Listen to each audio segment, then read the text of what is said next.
Hey guys, welcome back to 𝘿𝙬𝙠𝓻𝓪𝓽𝓸𝓻. Today we have for you got the Mad Q Raider featuring our Tropius from Brilliant Stars with the Curative Bower ability, protecting all of your Pokemons that have grass energy attached to them from confusion. If they are already confused, you get to recover from that special condition as well. So we're trying to substitute that impact energy for our grass, using our Single Strike Tauros to attack with Raging Bull, doing 20x damage for each damage counter on this Pokemon. We have our Houndoom to place damage counters on it, our 𝘿𝐿𝐴 as well. So we're trying to do a billion damage with this attack, plus that 20 base damage by the way, and also the damage boost from Single Strike energy. We get to do a lot of damage with this Pokemon, and then you actually have to confuse this card after using this attack, but just because we have our Tropius, we actually get to prevent our confusion, and Tauros gets to attack a second time. If it is not knocked out during our opponent's last turn, we actually get to do even more damage with a second strike using the same copy. You can also do takedown by the way for 80 damage, doing 30 damage to itself, preparing for more damage with your Raging Bull later on for the same attack cost. Not bad, but we don't actually have any Cape of Toughness or a Bombstone in this deck that was boost the HP of this Pokemon. That means it actually gets knocked out pretty easily on your opponent's next turn, so we actually have to expect it to get knocked out. It may be wiser to do Raging Bull early on to do at least 140 with only 2 Single Strike energies attached through our ability. We can even score 40 extra damage if we play our Stadium cards early. We do have 3 copies of our 𝘿𝐿𝐴 to spare, so playing this Stadium on our first or second turn means we actually get to place up to 6 damage counters on our Tauros with 2 copies of Houndoom and 1 energy from our hand. Up to 6 damage counters means we get to do 180 damage, knocking out a VMAX Pokemon with 2 strikes. And all we have to do is set up our bench fast to pull out as many Houndooms into play as early on as possible. And for that we have 4 copies of VIP Pass, 4 Quick Ball to summon our basics. We have also 4 Incense and 1 Ultra Ball to get the evolution. Next we have our Urn of Vitality, 4 copies that will shuffle back our Single Strike energy and recycle Houndoom's ability, so we get to place even more damage counters on the same attacking Tauros, or prepare the next one for a continuous Raging Bull hit doing a billion damage. We're also playing 1 copy of Oranguru to help us put any Single Strike energies in our hand back into the deck, so that Houndoom gets to roar for that extra 2 damage counters. On to our supporter cards, we have 2 Brunos, 2 Cynthia, 2 Marnies, 2 Research, 1 Schoolgirl, 2 Shauna, and 2 Bird Keepers for the draw. We also have 1 Boss Order and 1 Karen's Conviction for the extra power play, 1 Gloria to help us bench our Houndowers early. So that's all for the deck list. Let's go ahead for gameplay! Okay, let's go here for our first game. We're up against a Mew VMAX with Latios and Latias Fusion Strike box deck. So they can attack with either Luster Purge or Dyna Barrier. Luster Purge for 210 damage, discard 2 energies, or Dyna Barrier to protect themselves from VMAX Pokemons on the next turn. So prevent all damage done to this Pokemon by VMAX Pokemons. By your opponent's VMAX Pokemon. So if you damage your own Pokemon with your own VMAX, obviously it's only on your opponent's next turn anyway, so there's no way you can damage your own Pokemon on your opponent's turn. So Latias does 70 damage, which is actually enough to kill off Tauros if we have enough damage counters on it.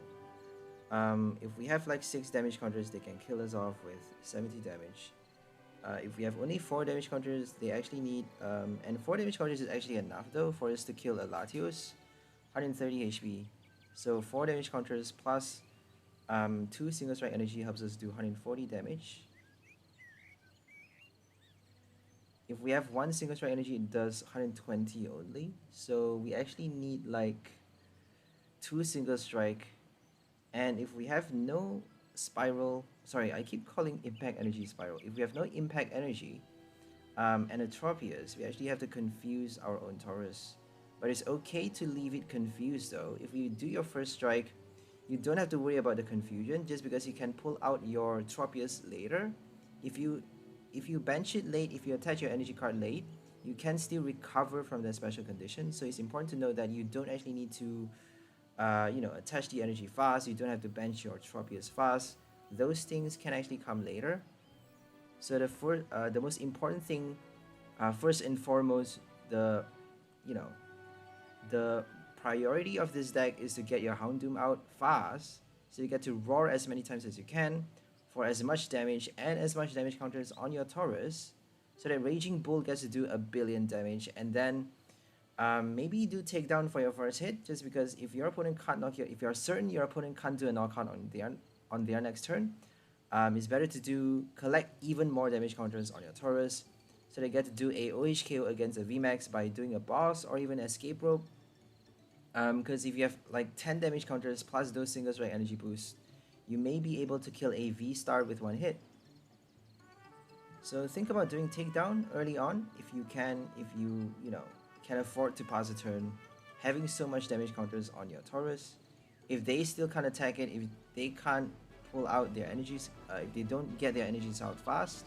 For example, if an Arceus passes the turn, having no energy cards attached, that means you get to buy an extra turn. And one turn is all it takes really. You get to place up to 7 damage counters for that, you know, passing the turn. And then on the next turn, we get to place even more with, you know, retreat. You actually have to retreat though. If you have like 3 Single Strike energy attached already, you have to retreat, switch to play the Urn of Vitality, so they get to roar a second time, sorry, a third and fourth time, for like a lot of even more damage boost, right? Because if you have 7 damage counters, you get to, or if you have O Cemetery, you don't need to retreat though. Obviously, it's the first strike. That means you only have like 2 Single Strike energy. You actually don't need to retreat at all, because you got, if you're lucky enough to have all 4 inside your deck, you just need to roar for the 3rd and the 4th time. So that means you have up to 11 damage counters on it. And we get to do 220 plus the base 20, 240 plus 60 from the Single Strike energy boost. So that's 300 damage enough to kill an Arceus VSTAR if they don't have a big charm. If they have a big charm, you actually need another Single Strike energy. So it's a bit ridiculous. We are not doing a knockout that easily. But we can do a 2-hit knockout. And if they don't kill your Arceus, sorry, if they don't, there we go, if they pass the turn not killing your Tauros, we can actually recover from the special condition with our impact energy.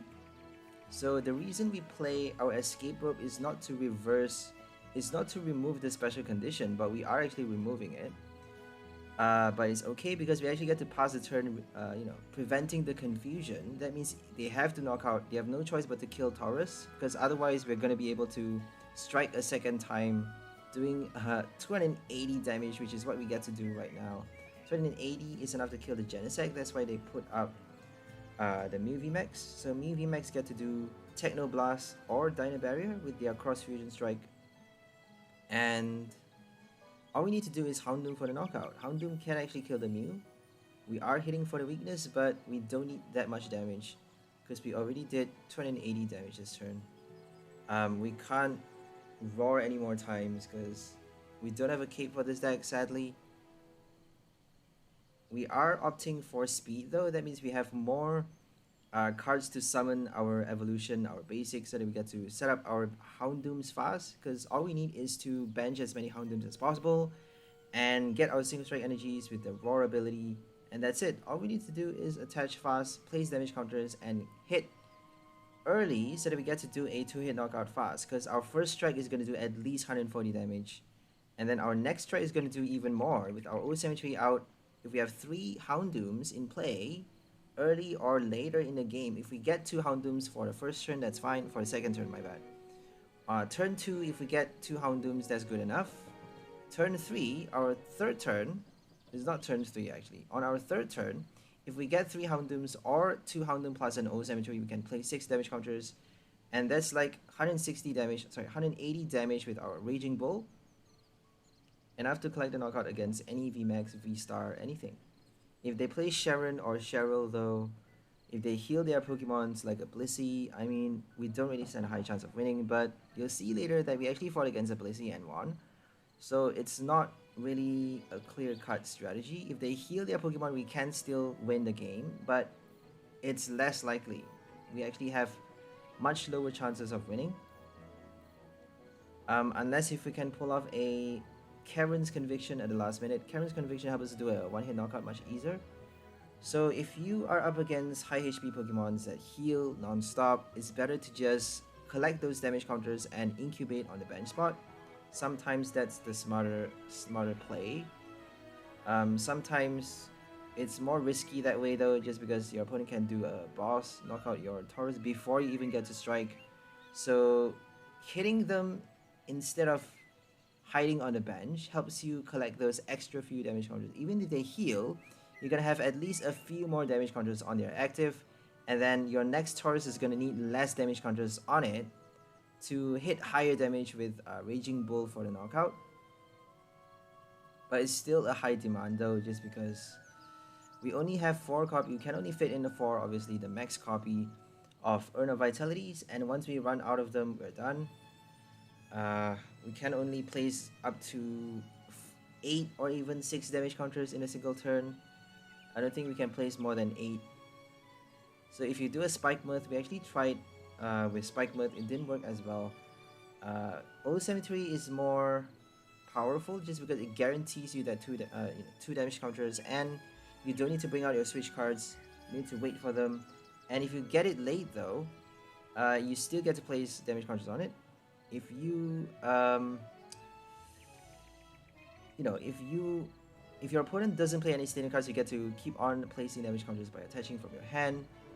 We only have 4 other energies from our hand though, so 4 single strike energies and 3 impact plus that 1 capture energy, so not enough energies to spend. I don't really think Old Cemetery is really that good either, just because if we're attaching a single strike energy from our hand, it's kind of the same as having our Houndoom summon it from inside the deck. But it is basically adding those tiny few damage counters. So don't underestimate this deck though, just because we are doing very few damage to start with.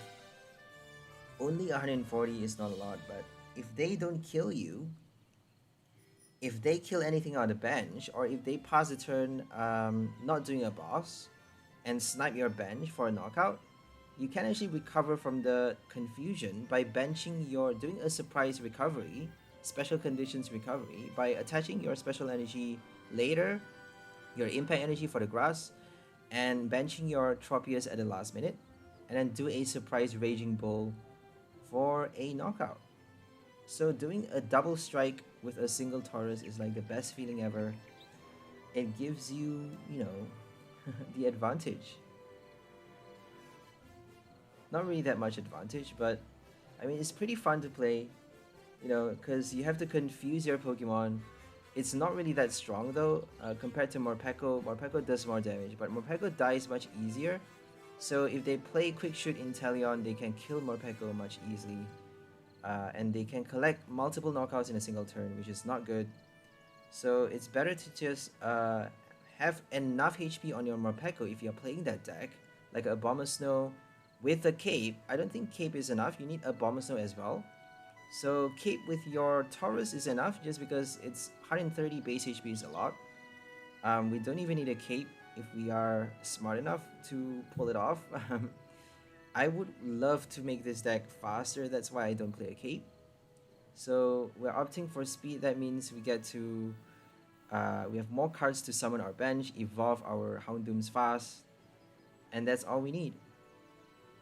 That's really all we need.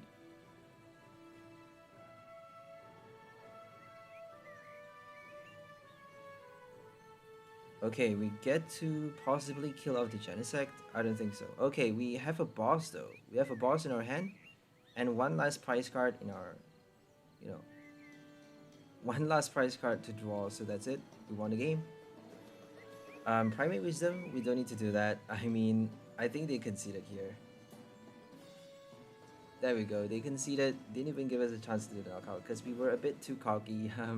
We played the Primate Wisdom when we didn't have to. Oh well. So winning against a Mew VMAX is kind of a big deal because that's like a super meta deck, but that's not actually quite a meta format though, just because they're playing Latios.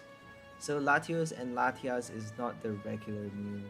The regular Mew has nothing but Mew VMAX, Genesect, Oricorio, and maybe Meloetta, probably Meloetta, maybe 1 or 2 Ice Cube. So Mew VMAX Meloetta is like the most powerful Mew VMAX deck ever, because you get to do Elisa for 270 damage. If you got 3 Fusion Strike energy in play, you get to do 210. But if you have all 4, you get to do 270. Imagine that, can you imagine? 270 without your Choice Belt, without your Power Tablet. You don't need that many to kill a VMAX. To kill a VSTAR, you just need your Choice Belt. So it's super broken, I would say. Elisa, Fusion Strike Energy, Meloetta is crazy. It's so crazy. That's why it's so overused. Can it beat Arceus? I'm pretty sure it can. I'm pretty sure it can. Because Arceus relies on Sharon, right? You can kill Arceus fast because Mew does a turbo attack as well. If you have double turbo with your choice belt and power tablet, you can still kill off, I'm pretty sure, 190 plus enough power tablets. You just need like 3 power tablet and a choice belt. I think that's enough. 120, yep. It's more than enough actually. So 2 power tablet and choice belt, 90 extra damage is enough to kill Arceus without the big charm, and their first strike is probably gonna have a choice belt on it. So choice belt helps them do 210 damage against a VMAX. And then on your second strike, if you go first though, if they go first is a completely different story, right? So I'm not sure, I'm still analyzing. Can a Mii VMAX win against Arceus? I'm not really too familiar with the metagame. I'm really opposed to that. I'm really kind of a advocate for one price decks and advocate for playing new strategies and finding new ways to play the game, trying to find loopholes to this system, because it is a very tight-knit grid sort of prison that they are trying to force us to, you know, they're putting us in boxes really with this game by forcing us to play those meta decks. We don't really have much choice, because if you play any other decks, you don't really have enough supports to make them work. But I'm trying my best to make this work. Tropius with Tauros. If you are smart enough, you can find a support even when there is virtually nothing for you to select from. Whereas with your Arceus, you got so many V cards you get to search from. You get to choose any VMAX you get to play with your Arceus, and you get to choose. You get to combo it with your shady dealings. You get to combo it with your other abilities. It's crazy. Lumineon is actually quite smart playing Arceus with Lumineon, because you get to Aqua Return and then basically tank even more damage with your second Arceus, and then Sharon with your shady dealing. So Aqua Return helps you remove all damage counters from it essentially. Or if they can do more than 170 damage, it helps you, remove the liability. Because sometimes it's better to play Lumineon even if they can kill your V cards with one hit. If you need that supporter card into your hand, a boss, something, They're playing Shady Dealings, Star Birth, and Luminous Sign. Look at that, so many abilities, and yet they got nothing. They got a Marnie though. They did a Marnie, and apparently that supporter card crushed them. Marnie is a total whore. I'm sorry guys, but Marnie is a total whore. She always steals people's hand. If you have way too many Marnies in your deck, you're gonna fail. Because that's how bad that card is. That card completely destroys your hand. Like in a single turn, you could have like she could completely destroy your whole gameplay. Your game plan is completely crushed with that one supporter. You wouldn't think it would be possible, like drawing 5 cards, right? But it just happens. Look at that. They got nothing right now. They got a boss, they got no level ball, they got 1 energy though, no incense for Starbirth, which is ridiculous. You just need either an incense or a level ball or another supporter card. They got nothing. Look at that, not even a quick ball for a Crobat. That is really sad though. So they did Trinity Charge, passing the turn, not collecting a prize card, not evolving. Had they evolved, they could have done a knockout. And we would have needed 2 strikes to kill it. So this deck is not that powerful against Arceus, just because they can play Shady Dealings for Sharon and then basically attack with the second one. And if we do a 2-hit knockout, we're only drawing 2 prize, which is not really too smart, because 2-hit knockout for 2 prize is basically ridiculous for 1 prize deck. That basically defeats the purpose for a 1 prize. If you're playing a 1 prize, you better be killing a V or a V-Star with 1 hit, or at least a VMAX with 2 strikes. So V-Star, I suppose that's why it's so broken these days. Everyone wants to play V-Star now just because of the high HP and the liability is much less. Forcing your opponent to do a 2-hit knockout for 2 prize is horrible. So all of those previously powerful cards, cards that are relying on 2-hit KO strategies with your one prize decks are no longer valid, no longer viable. All thanks to that one VSTAR, that that one card, that one, what do you call that? That one type of card introduced into the game.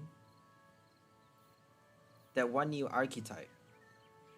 So they conceded just because they got a really bad hand apparently, but we actually paused the turn not confusing our active. That means if they didn't get an energy, no energy from their hand means we get to attack a second time with the same Tauros, killing another V card for another 2 prize. So putting the Lumineon is quite a bad move, but I suppose they were expecting to get at least a level ball for shady dealings. Arceus finally got a bad hand, look at that. That virtually never happens. Like, if you see people playing Arceus, they normally get super good luck. Even with a shady, I mean, you don't need a lot of good luck to play an Arceus, right? Because you got so many abilities, so many ways of searching your deck for just the right things that you need. Search your deck for a research, for a boss order, for anything. It's ridiculous. Star Birth. And you got your shady dealings. It's insanity. And Quick Shoot for even more. I'm pretty sure they have like only one copy though. One copy of the Quick Shoot Inteleon. But it's gonna help a lot. Even one copy is enough. So now we're up against a Single Strike Morpeko with Gengar. We actually go first and we couldn't do anything, which is quite sad. No VIP pass, no quick ball, no capture energy, nothing. We got 0 Houndowers. That's horrible. We are delayed by an entire turn. We're having the disadvantage here, obviously, because Single Strike versus Single Strike, and we got no Houndoom.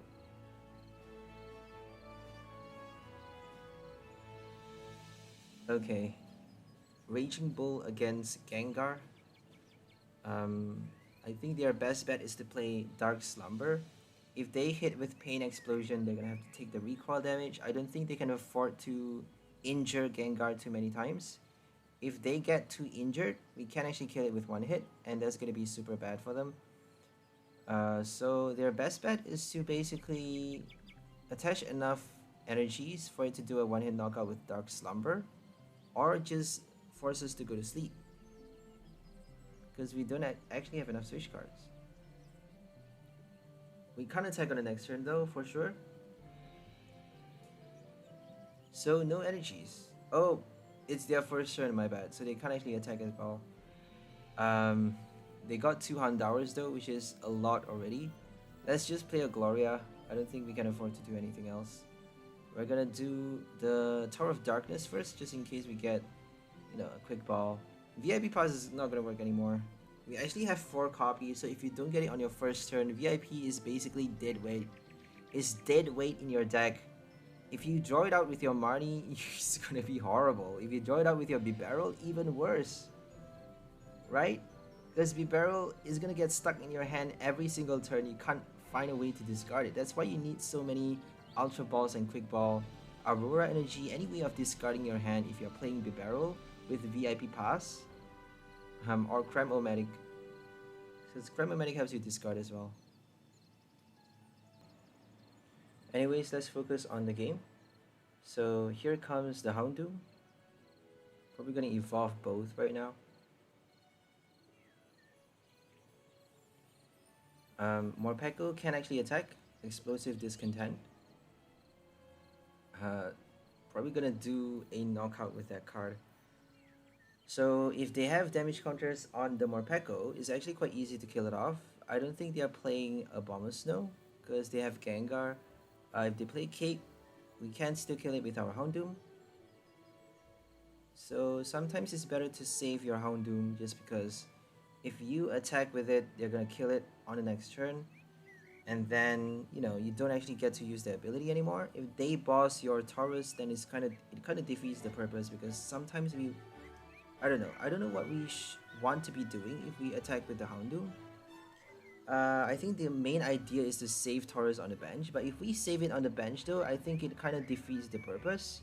Because we don't have any more Single Strike Roar, we don't have any more of the Roar ability to place even more damage counters on it. We do have the O Cemetery though, but it only adds up to 2, the extra 2 damage counters.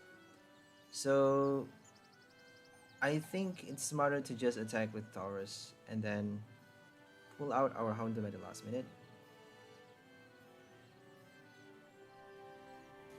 Because we have one copy of Karen for us to do a VMAX or a V knockout with 1 hit. So Karen is going to help us a lot. It really depends on how we're going to get it out into our hand. I don't think it's that easy to play that card though, just because you need your Urn of Vitality at the same time. So it's quite difficult to pull it off.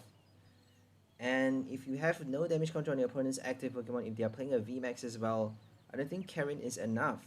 If your opponent has 1 prize remaining, it only does 100 extra damage. So 100 extra, you still need up to 8 damage counters on your Tauros to kill a VMAX with 1 strike.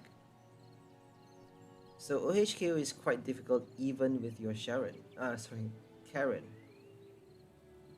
And we got no supporter cards with the Shauna. That's horrible. Let's just do capture and injure the Gengar. So if we got a second Houndoom, we could have knocked it out. This is a bit frustrating because we could have killed the Gengar this turn. Had we gotten our second Incense or even an Ultra Ball, we got so many though. So this game is a bit weird just because we got no VIP Pass, no Incense. A really shitty hand. Shauna is not really that good, so if you're unlucky enough to pull that card, I mean, sometimes it's better than Marnie, you never know. Because you don't put those cards at the bottom. That means you may have a chance of drawing back a few of your supporter cards you have in your hand. Whereas if you have too many supporters in your hand with a Marnie, you have to put all of them at the bottom. That means if you don't shuffle your deck with an item, you're never gonna draw it back.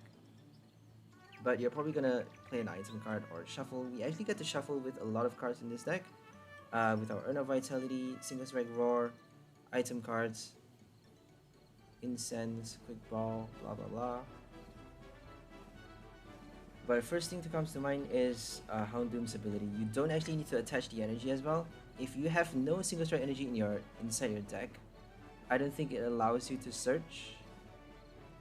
If you have 1 copy, it allows you to search, but it doesn't allow you, you don't have to attach that energy. You can actually choose not to attach with that ability. Search for nothing, basically, right? Search only to shuffle. So some players may not be smart enough to think about that, because if you stick by the rules and play it in a meta fashion, like a BDAF guy, brain dead as fuck. I mean, Arceus VSTAR, people who play Arceus VSTAR, people who play shady dealings a lot, I mean, those people, I would say they are a bit unimaginative, not stupid, but very unimaginative. Because they don't bother to build new decks. I mean, they keep playing the same shit. Come on, you need to update your system. You need to challenge yourself. You can't just keep playing the overpowered decks all the time. It shows how lame you are, you know? So we kill them off with our Houndour. We don't actually have a route for this deck, so if they kill it off, we can't resummon our second Houndoom. Is it better to evolve right now? It doesn't mean anything though, because if we evolve, we're gonna have to roar back to the same to our Houndoom, attacking one, because otherwise we can't do the knockout. So we're gonna waste that extra Single Strike energy.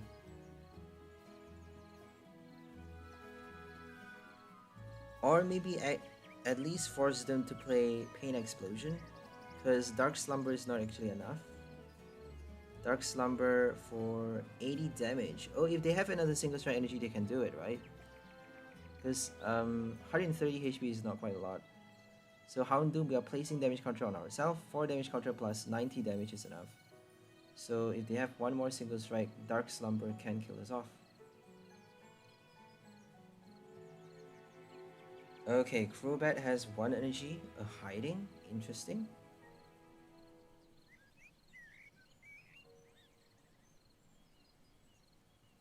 So no Bibarel, they got Crobat for the draw support. I mean, I'm kind of sick of Bibarel. I see it everywhere. I see them everywhere. Those pesky little mites. Those beavers are everywhere. Every single deck you see them. I mean, people are so unoriginal. Can't they think of some other way of playing the game? Bibarel, Bibarel, Bibarel. Like, ugh. Don't you get sick of playing the same shit? So we got our VIP pass way too late. But we at least get to discard it with our quick ball. So essentially discarding nothing to search your deck for a dead weight, right? It's a dead weight card, VIP pass. After your first turn, it's useless. So we get to collect the knockout with our Houndoom and save our Tauros on the bench. As I said, we're not actually really saving it just because if we sacrifice Houndoom, there's no point to having our Tauros stay alive on the bench. We can, you know, place extra damage counter with Old Cemetery, but we only have that many copies to spare. If they play their Stadium cards and a Marnie, we don't actually get to summon it, our second or our third Old Cemetery that easily. So we got a boss. I think our best bet here is to get our Karen to kill the Gengar with 1 hit.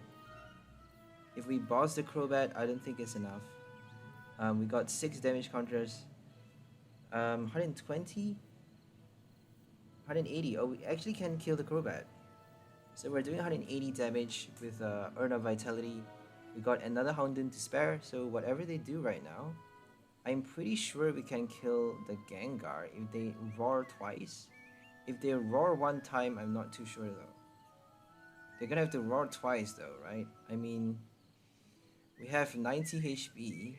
They need 3 single strike energy to kill us with either Pain Explosion or Dark Slumber. They may choose to evolve, so they actually didn't do the knockout, but they caused us to go to sleep. That's horrible. We got an escape rope though, thank god. So escape rope is a bit tricky, just because we don't actually get to play the urn right now. So no urns means we can't actually place extra damage counters. This is a bit horrible. We don't have any more Houndowers, so I think it's safe to discard the Houndoom. We have no rods to recycle it, so there's no point saving the Houndoom. No supporter cards in our hand. Escape rope, maybe boss. We may just play a boss to target the same Gengar, because Crobat can't actually do the knockout, I don't think.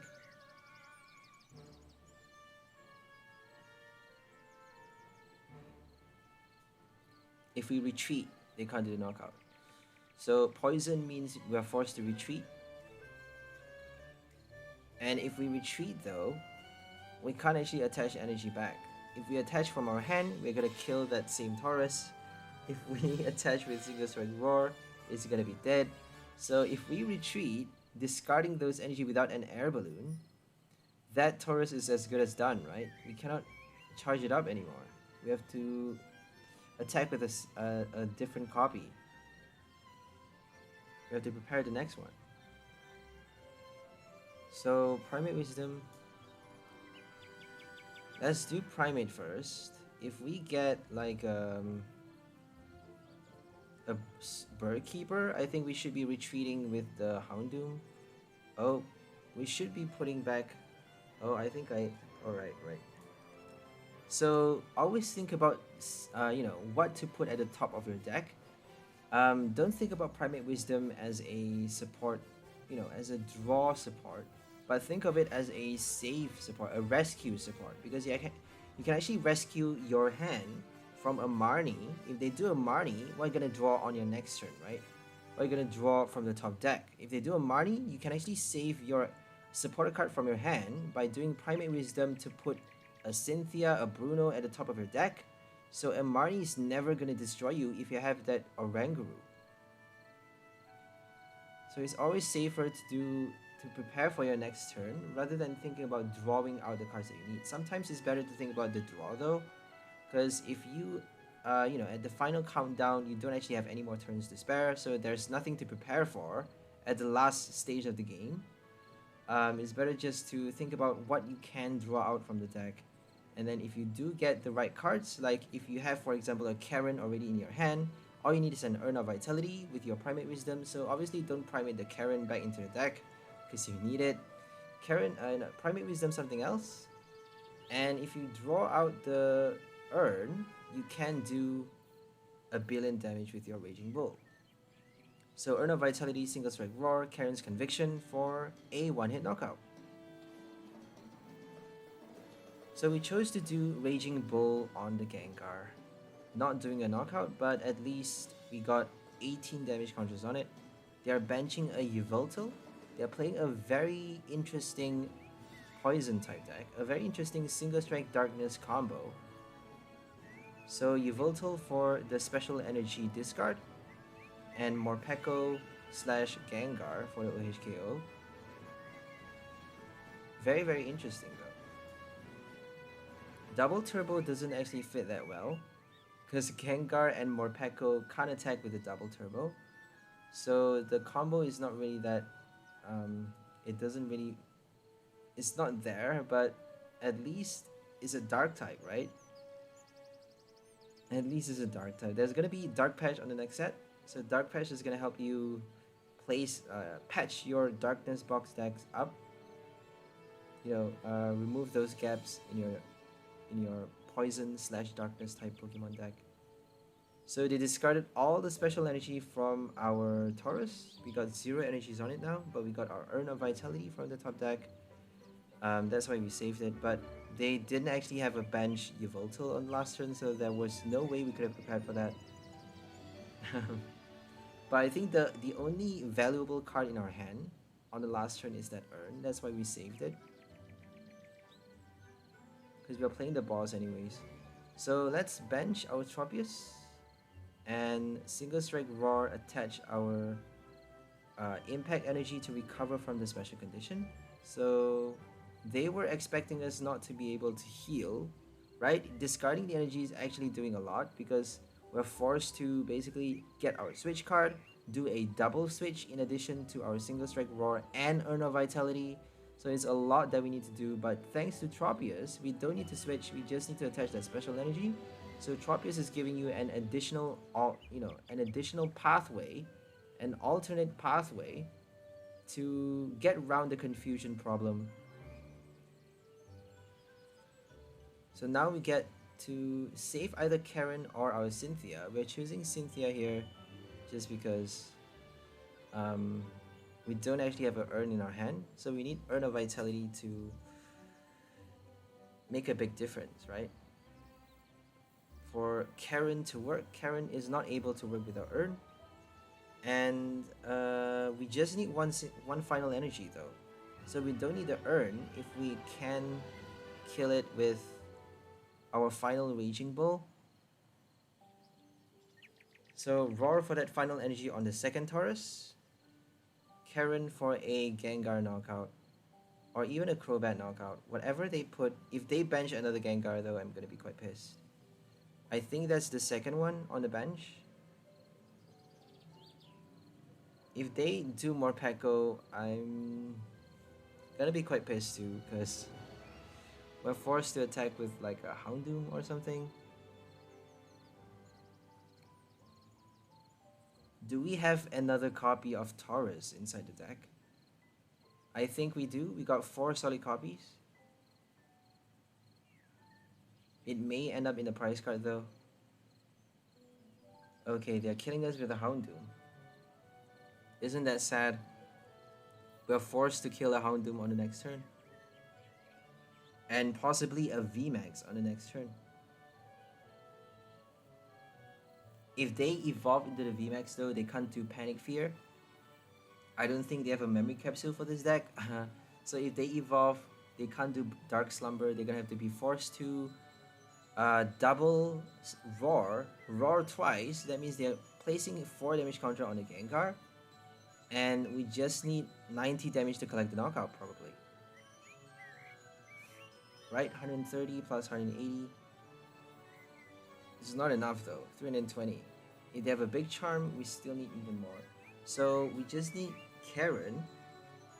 We actually got it in our hand, but we got no Urn of Vitality. So our best bet here is to draw as much as we can with our Cynthia. We're trying to check what we have inside the deck by looking at our discard pile. Let's draw out the final Tauros, bench it. I'm quite surprised they don't play an Avery though. So it's quite risky to play a 1-price deck now, just because of Avery and all of those, you know, Collapse Stadium, all of those 1-price crushing cards. So if you play too many bench supports like your Bibarel, Houndoom, Manaphy, Milotic actually gets to protect your bench though. So if they play Avery, Milotic gets to block that effect, because it's a supporter card that forces the player to discard their bench. So whatever supporter card's effect that affects the player, Milotic gets to block it. So we got our Urn with our Cynthia. We're gonna do Single Strike Roar twice, and then maybe attach the Impact right now. Are we gonna save it, or are we gonna attach it right now? I don't know. Let's just attach it right now. We got O Cemetery. If they boss kill the bench Tauros, we're gonna be done though. Let's just save it then. Let's save our Impact Energy. If they do a Marnie, we get to draw it back on the next turn. So let's save it for the next turn. And Darkness Fang, draw our second last prize card. We're down to 1. They are down to 1 as well. We got no more boss because we wasted it on the Gengar just now without doing a knockout, but that's okay. At least we injured it, and now if they, you know, put it as the active Pokemon, we can kill it quite easily. Even if they boss our Tauros, we got our Karen ready to go. Karen with our Darkness Fang is just right to kill anything really, right? 190 damage. Not quite enough to kill the second Gengar because they got another one on the bench. But if they roar though, they can't kill our active without doing a roar. So if they roar, 190 damage is just right. They need to roar twice, so 190 would have been more than enough.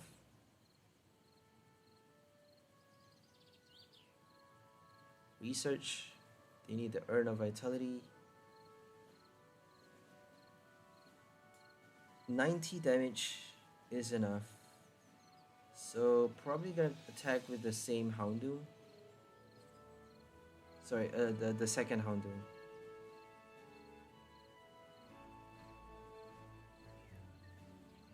Their only choice is to attack with the Gengar though, because we have 1 prize left. Whichever one of the Gengar, they have to attack with it. And they couldn't do the switch. That's done. It's the end. We just need to play our Karen really. So we're gonna do Raging Bull and Karen. Are we gonna do that? Let's do it. Because Raging Bull, okay, let's see if we get to Primate for a Urn of Vitality. If we got to shuffle back those Single Strike energies, oh, we didn't get it. It's fine. So we do 120 plus 100 damage, I think. Oh, only 200 though. So, oh, they have 4 prize cards. They drew 4 prize cards, so we're only doing 80 extra damage. So that means 120 plus 80 is 200. Not a lot, but just right, I suppose. Not enough to kill the Gengar. If they did a switch on... If they switch to the bench Gengar V, it's still not enough. Which is a bit sad though, isn't it? We need another Single Strike Energy, another Urn of Vitality. A bit sad, but oh well.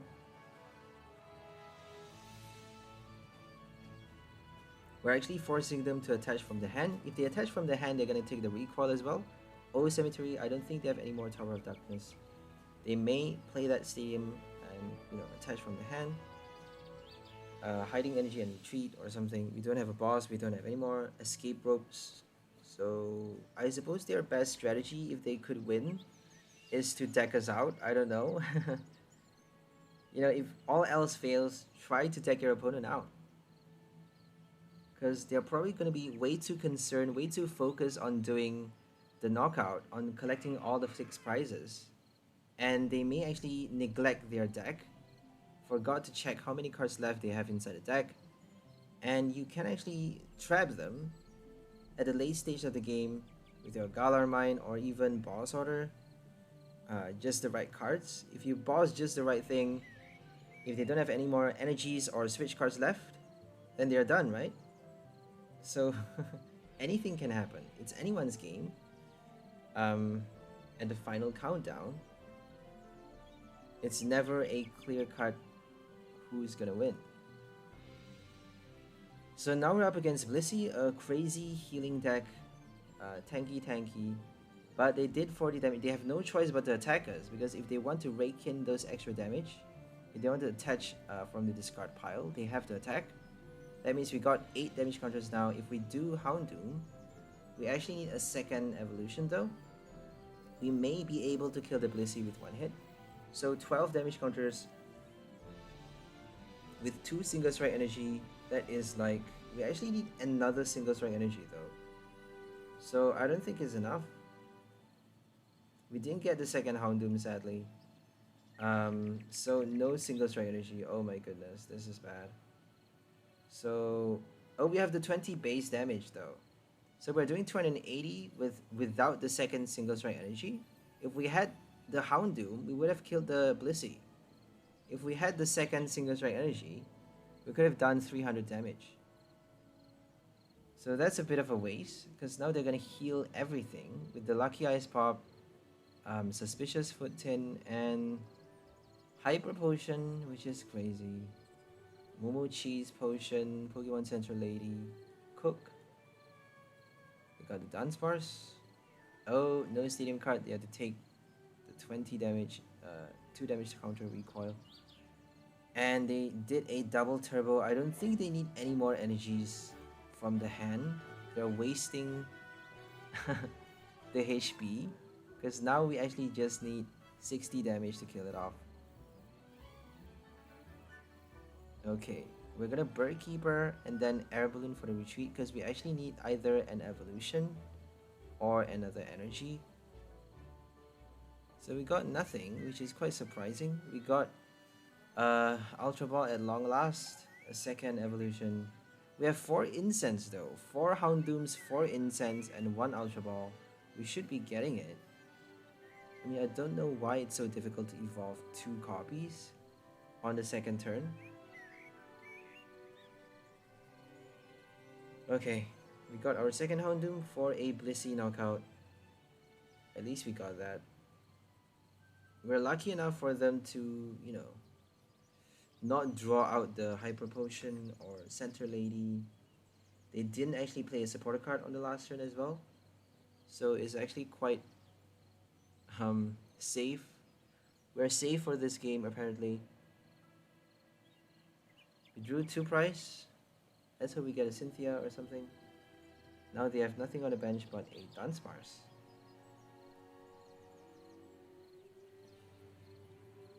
So let's hope they keep getting the bad hand. Oh, they conceded though. So no more Blissey. I suppose they couldn't bench anything, they couldn't draw, so they conceded. Dunsparce can't do anything. It's a bit crazy though, because Blissey is so strong, has so much HP, and now we have the Dunsparce to give it like free weakness.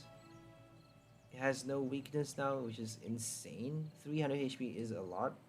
It's basically a VSTAR on steroids, and it does so much damage. You got your Sharon for your colorless type, powerful energy, double turbo. It's insane. You can even do like a choice belt on it, but it's gonna take away the Cape of Toughness though. So maybe a Search as their Bath if you want to try. If you want to play your choice belt, Search as the Bath for you know, extra 20 buff, 20 defense buff.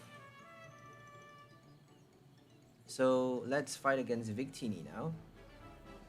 Max victory for 100 damage.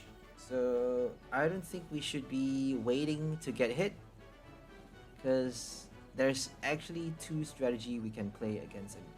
If we're up against Victini, we can choose to either wait for them to damage our Tauros, or to damage our own Pokemon, strike it fast for a 2-hit knockout. Because if we leave our active Pokemon, if we leave Tauros in the active, baiting them to kill us, because they can't actually kill us with the Victini VMAX. They may be able to kill us with Energy Burst. But if we don't attach energy to Tauros though, they can't do anything, right? So Energy Burst only does 30x damage for each energy attached to both active Pokemon. So Energy Burst is not actually enough. And whatever they do, they're gonna need a boss to avoid hitting our Tauros. If they hit the Tauros, they're done for, because it does so much damage. They're helping us collect those damage counters. We don't need to roar that many times. We don't need to get our O Cemetery. It's much more easy to do a VMAX knockout. So Victini is 310 HP, if I'm not mistaken. And with the Heat Energy or Big Charm is going to be even more. So let's hope, fingers crossed, they don't get those cards out. 310 is manageable, I think. We just need 12 damage counter, kind of the same as the Blissey game. 12 damage counters is the max that we can have on our Tauros. If we have any more, it's gonna get killed. Have no Cape of Toughness means we can't afford to place any more than 12, sadly. So 12 with 2 Single Strike Energy is 300 damage. We need 3 Single Strike Energy or 2 with a Choice Belt. But we're not playing that tool card for this deck. Okay, they actually got a Choice Belt. Marnie, oh my gosh, we got quite a good hand. We got the Incense. I think we played our Primate Wisdom on the last turn, so let's see what we got from the top deck. I think we Primated the Incense, or possibly a Research. I forgot. So we got our Capture Energy, another basic. We got an Air Balloon on the last turn. We made a mistake. We should have done a retreat to the Tauros, because we're actually forcing them to damage our Pokemon. If they damage the Tauros, if they don't get the boss, they can't kill the Houndour. They can't draw that extra prize card. And they're giving us that extra damage counters on our Tauros. So definitely should have done a retreat just now. We weren't smart enough to think about it. We actually passed the turn way too quickly. So always take your time. Don't take too long though, because your opponent's going to concede if you take too long. Happens a lot. If you play like way too carefully, your opponent's just going to concede, because you're being very disrespectful, right? If you take too long. And it's not really too fair, because the time limit is like multiplied by 2. You have twice as much time versus a ladder if you're playing against on the versus ladder as opposed to in tournaments. So Victini beat Barrel. They actually got a Ninetales as well. Ninetales V, Ninetale Shapeshifter. Very interesting attack. And they got Magma Basin to attach the energy. Double Turbo for Ninetales. Double Turbo doesn't work for Victini though. I'm not sure if you still have to apply the damage reduction for Ninetales if you do the attack, just because the attack's effect helps you copy your opponent's attack. So you're essentially not doing damage with your own attack, you're doing damage with your opponent's attack. So I'm not sure if Double Turbo is gonna reduce that damage. Probably though, like it would make sense for you to reduce it just because it says it reduces damage done to this Pokemon, right? As long as it's attached to a Pokemon, I suppose. I forgot the wording, the exact wording. They got a Moltres, 90 damage. So Moltres is gonna help them a lot. Um, 90 is all they need. Single Strike has very low HP. If you don't play Cape Abomasnow for your Single Strike deck, that's the bad thing about it though, I suppose. They can kill it off quite easily with Hoopa, with their one price, even support Pokemons like Chino, like silly Pokemons that get to attack. To basically incubate their VMAXs on the bench, rescue their V cards, force you to waste your boss order card for the extra price. And we only have one copy of boss in this deck. We do have one Karen for the failsafe though. Okay, we are gonna collect the knockout right here. We're gonna do Urn of Vitality, Single Strike Roar, Cynthia, and we're just gonna attach for the special effect. It's probably gonna get knocked out the next turn anyways, but I think we actually need more than 140 damage. Oh, we don't though. We don't actually need to attach the energy. So I think it would be wiser to keep that special energy in our hand and then choose to attach it later. If they don't kill our active, we can attach the impact energy later to recover from that special condition. I think it's better to do the ability first, because we could draw all 4 energies into the hand and we don't want that. Okay, we did a Cynthia after the first ability. Interesting. We're gonna do Single Strike Roar a second time on the active, probably.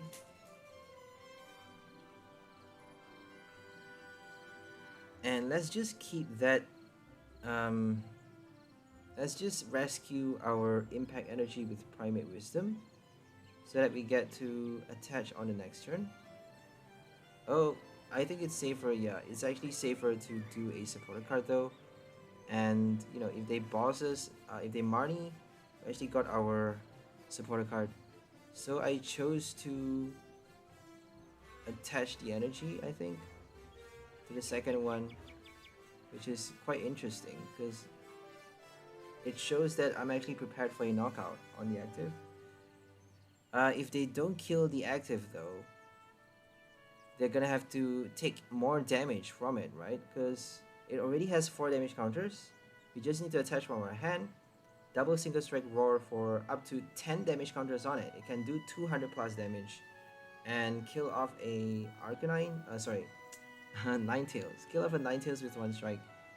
And that's gonna give us extra 2 prize, and all we need to do after that is to escape rope for the final prize. So I don't think they can afford to leave that Tauros in play. They have to kill it, they have no choice. So I suppose you're forcing your opponent to kill Tauros every single turn. If they damage anything else, if they knock out any of your other Pokemons, you got your Tauros enough damage counters on it to kill, you know, to do more and more damage.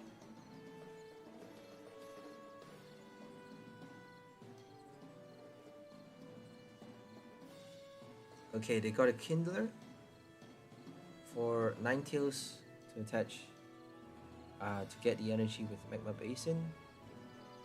They may choose to kill us with Moltres, because 90 damage is actually enough. So they attacked with Victini, apparently. Didn't get their switch card. If they got the switch, they should be doing it, because if they retreat, they're gonna be they're gonna be forced to place extra 2 damage counters on the Victini if they want to attack with it later. Magma Basin, is not that good because you have to place damage counters. Okay, we're gonna do Urn, and are we able to kill it off with Karen?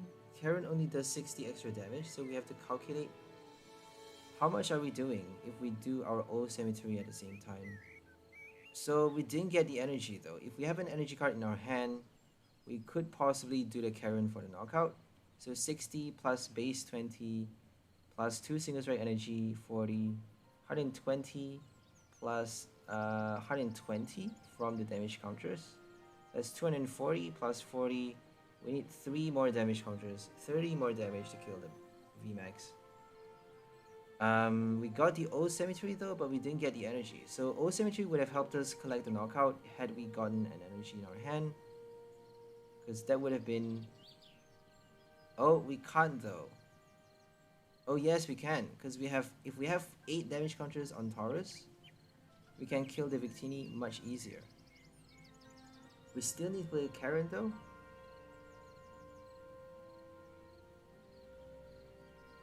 $280 is a lot.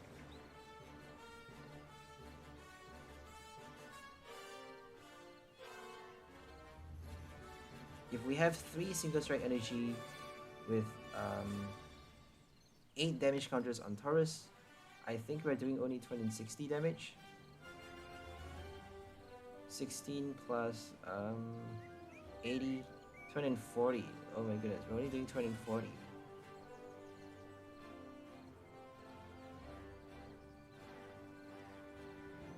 So we have no choice but to play Karen if we want.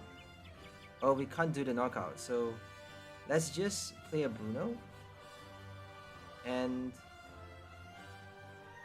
partially kill the VMAX. Try to get our second Tauros out, or even a boss. All we need is a boss, right? If we boss the Victini later, we can kill it off with anything. A Houndoom even. If they do a Cheryl though, they can remove all energies. They can reattach with the Magma Basin. So Cheryl is gonna remove those damage counters, which is horrible. I think we should have done our Houndoom. We should have attacked with Houndoom just now. And maybe do the Karen for the knockout later on the next turn. But they're probably gonna hide in the bench later though. I have no idea why they chose to attack with Victini, because we could have done the knockout had we gotten another energy. So we only have 8 copies of energy cards in this deck, not a lot. That's why I suppose O Cemetery doesn't work that well. 280 damage is quite big, right? Is a big demand even for your Tauros. If we got the Urn of Vitality and 3 Houndooms on the bench, we could have done it.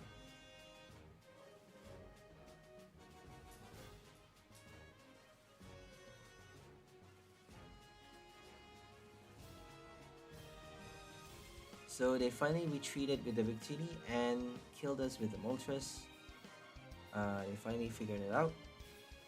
Now we're gonna do Darkness Fang for a Moltres knockout. 90 is not quite enough though. So we're forced to do a Bird Keeper. I think our best bet here is wait for the boss, draw the boss out as fast as we can, or if we don't, we can actually do the final 2 prize draw, collect the final 2 prize by killing the Ninetales. So either kill the Ninetales or the VMAX. Whatever we do, we have to draw a lot of cards into our hand. That's the best bet of winning this game. But we can't actually afford to play any support card but the Bird Keeper, just because we are forced to retreat if we want to do a knockout this turn. We have no choice but to retreat. I don't think we get to choose. Let's just do the Impact Energy, avoid the confusion, and then do the Single Strike later. We don't need a lot, right? 120 damage is all it takes to kill it. 100 damage actually. So are we gonna do Takedown or Raging Bull? Let's just do Takedown. Doesn't make sense though because they're gonna kill us anyways.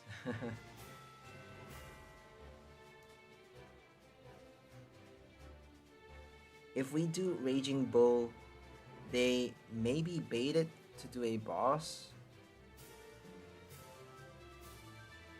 I don't know.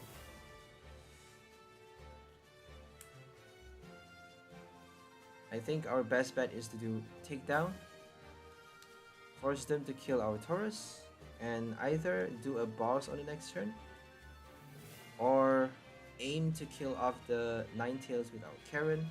So we didn't get one or the other with that Bird Keeper, but we played a Bird Keeper. I mean, what do you expect? You're playing a Bird Keeper, right? So are we gonna do our Primate Wisdom? If we have a Karen or a boss from the top deck, we shouldn't be playing that card. That ability. So we did a takedown. Now we can kill the Ninetales if they don't kill us. If they somehow avoid killing our Tauros, which is basically impossible. I mean, you can do either Ninetale Shapeshifter or the Victini. Smarter to play the V card on the bench because that actually has more HP. And they just need 1 energy from the hand. Thanks to Magma Basin. The barrel for the switch. They actually helped us with the Marnie though, so we actually have a higher chance of drawing out the boss / Karen. If we get a Karen, we can kill the Ninetales with Urn of Vitality. So we got no Karen, which is a bit sad because I'm actually eyeing for that single strike supporter card. I mean, it's so rare that you get to do it. So rare that you get to collect a knockout with your Karen's Conviction. I suppose the best strategy is to play your Bibarel or any other draw support like Chinchino with your Karen, just because you don't get to do any other effects.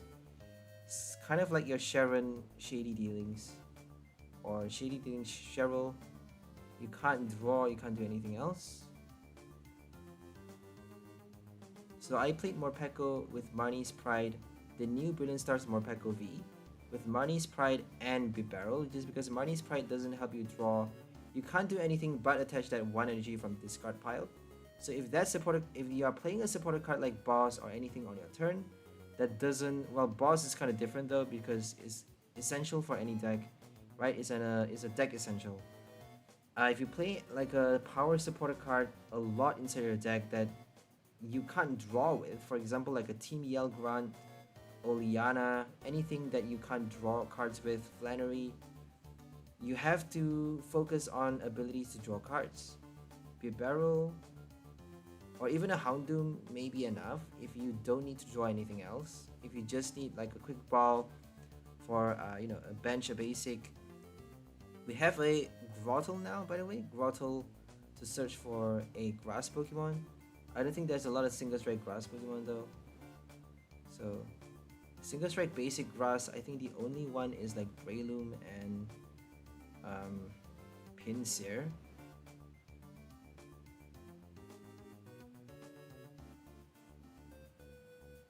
Okay. So we got our Urn of Vitality, which is just the right card that we need. We don't need the Karen just because we have a boss. So it's actually down to the final turn whether we get to do the knockout this turn or not. Because if we don't, they're gonna collect the knockout, collect the last prize with their Victini on the bench. They got either the new VMAX, the second VMAX, or the first one, because they can steal Magma Basin to the first one. It's not enough to kill it. 2 damage counters only. So we got our boss. We get to kill it right now. Collecting 3 prize for the last 2. Winning against Victini VMAX. Yay! We won. That was a close shave though, because if we don't get the urn, our Oranguru actually helped us. Surprisingly, it got us just the right card. We do have 4 copies though of the item card, Urn of Vitality. You can't go without that card for a single strike deck. It's way too important to leave. If we have only 3 copies, I don't think it's that good. Any single strike deck requires 4 copies of your Urn of Vitality. I always build a single strike deck whenever I build it. I always try to fit in only 3 copies, but ended up, updating it back to 4 just because you don't actually get to play less than the maximum. Because you need to draw it out fast as well. If you don't get it out at the right time, if you don't draw your urn early, because they're gonna do a knockout early. If you play a single strike deck, they're probably gonna do knockouts early. Well, not knockouts early. What I'm trying to say is they're probably gonna discard your energies a lot early, because if they do a knockout with their Arceus, they can kill your Gengar and basically, you know, discard up to 3 single strike energy on that Pokemon. That means you need to earn to shuffle back everything. If you don't get to shuffle even one copy, you're done, because your next Gengar can't attack. You got 3 single strike energy down, no more inside the deck. That's it. You're screwed.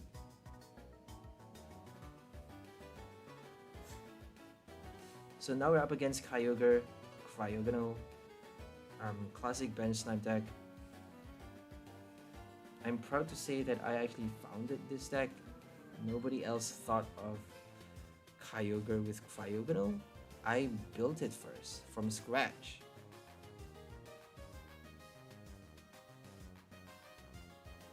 And then Tricky Jim decided to update it by adding like 1 billion energies. I'm a bit sad that I never actually tried that, because, you know, you should be trying a lot of energies and nothing but Sonia and Quick Ball in the deck. If you have apparently the algorithm works in a really weird way. If you have very few supporter cards in your deck, you actually have a higher chance of drawing it into as your first hand in your first mulligan, rather than drawing a lot of energies. I'm not sure why, but it shouldn't really work that way though, because if you have like 40 energies in your deck and only 8 trainer cards, you're quite likely to draw at least one of the trainer cards on your first turn, on your you know, as your at your first 7 draw, starting the game. Just because is the type, right? Is the type of card. It doesn't depend on the numbers, it depends on the type, I suppose. The algorithm is based on the type, so I suppose they're probably gonna give you 1 or 2 Pokemon cards, 1 or 2 trainer cards, and 1 or 2 energies at your first 7 cards you draw for the game. I think that's a balanced algorithm, I would say. But if they kind of do a random, you know, RNG, if they play, you know, if they put up a random calculator for that, for the mulligans, then I think it would be quite stupid to play 40 energies in the deck. You don't know though, right? There's no way of knowing unless if you're a hacker or like someone who is involved in developing the game.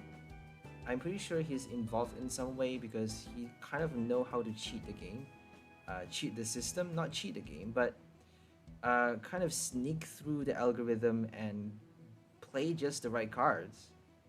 It's a bit unfair, I would say, because you know, knowing the system actually helps you a lot in cheating the system.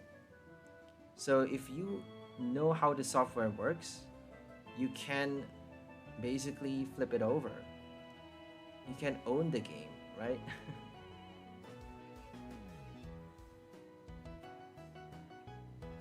It really comes down to what you draw on your first turn though. If you draw a really good hand on the first turn, or if you get your enough Sobbles, enough you know, incense at just the right time, you can Starbirth for just the right cards. So it's down to a gamble really. And if you're smart enough, if you're not smart, if you know how the ratios work, if you know how the system calculates the ratio and how the algorithm plays out, then you can actually build on the ratio. You can actually, you know, tweak your deck list. You refine the deck list in accordance with that, just to trick the system into giving you a good hand. So that's the advantage that the developers have. Whoever that developed this game, I don't think they're allowed to play. I'm not sure. I mean, they should make it random though, right? If you are playing in real life, it's random, right? If you shuffle your deck It doesn't matter if you have trainer cards or Pokemon cards. It doesn't matter how many trainer cards you have, how many energy cards you have. If you have 40 energies in that deck, if you shuffle physically, if you play in real life, like physical cards in your hand that you can hold and you can touch, and that you're playing by touching them with your physical hand, then you can't actually cheat the system. There's no way you can draw a Sonia on the first turn, playing a 40 energy deck with your Kyogre and Cryogonal. I'm going on too long about that, but I know I'm so frustrated though about that list. I'm so frustrated because that list works so well and everyone keeps using it. And they always get the Quick Ball Sonia on the first turn. That's ridiculous. It's ridiculous. 10 games in a row. I've seen people play that 10 games in a row, and 10 games in a row they get it. They get that Sonia. It's horrible. You should not be that lucky. It's insane.